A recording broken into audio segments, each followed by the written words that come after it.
समय हम लोग आधार दल की कांड शीशागढ़ की खेल आरंभ किए हैं।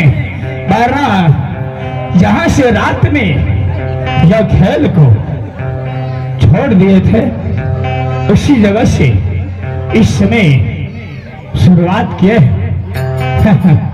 क्योंकि आप लोग को मैंने बताए थे चरुदल की बदमाश इंद्रजीत, भोला की मार, रानी सोना की हर। सबसे पहले मैंने अपना नाम ठिकान बताता हूं क्योंकि आप लोग सोचते होंगे यह कहां का राजा है, यह कहां का बादशाह है। इसके बाद आप लोगों के दुख और सुखों की बात बताऊंगा।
लेकिन जब से चलती राज मोहब्बत दरमियान आ चुका है, वीरू कन गए भारत राज, मर गए माँ की औलाद एक काबरो किला में,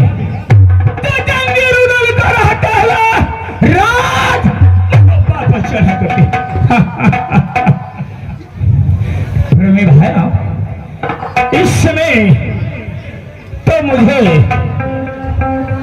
दुख और सुखों की समस्या छाया ही दे चुका है, लेकिन मैंने जाते ही समय में एक बार यानी भूला और सेनापति से मुलाकात करके उसके बाद जाऊंगा। अब बबुआ रे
इतना रोज मैंने आवाज लगा रहे थे या सेनापति दौड़ के मेरे पास आ जाते थे। आज क्या बात है,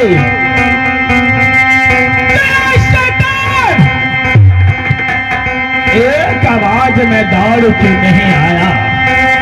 अगर मारना इस समय आ जाएगा तो मुझसे बुरा कोई नहीं तुम्हें मिलेगा।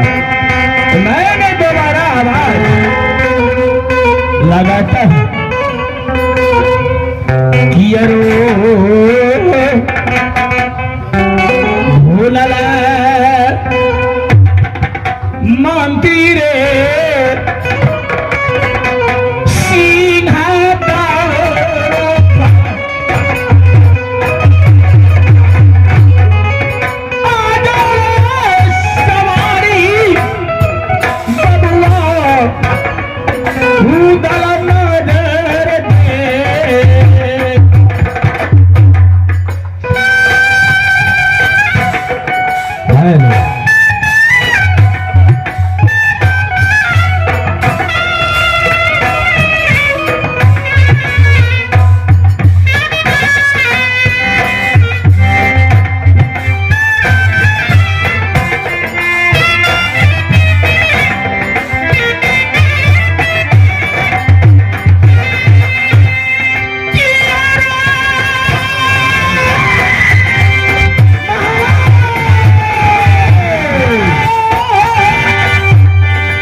मास्टर साहब, आज न जाने महाराज जंगीरुद्दौला को कौन सा समस्या पड़ चुका है जो इतना हलचल लोर मचाते हुए मंत्री मंत्री मंत्री मंत्री पुकार कर रहा।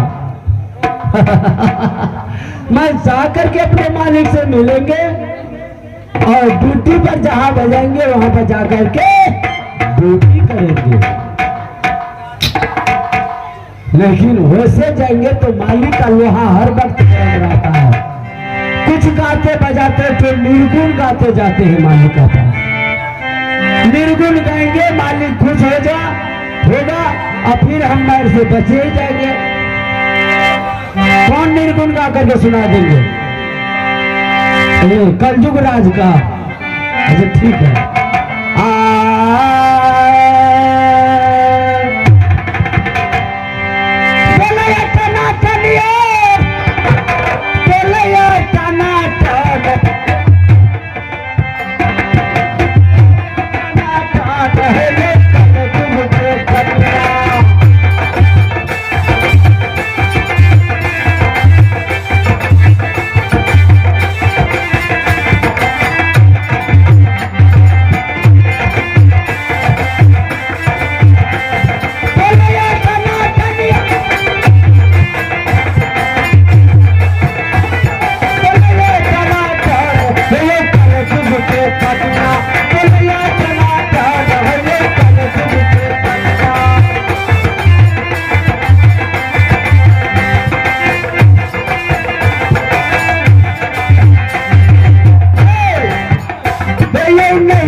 जेकर पिया परदेश चल गेले तकर अपन मन भए जाइ छै। पिया परदेश गेले अपन मन, पिया परदेश गेले अपन मन केना भए गेले? जा पिया गाम में रहे छै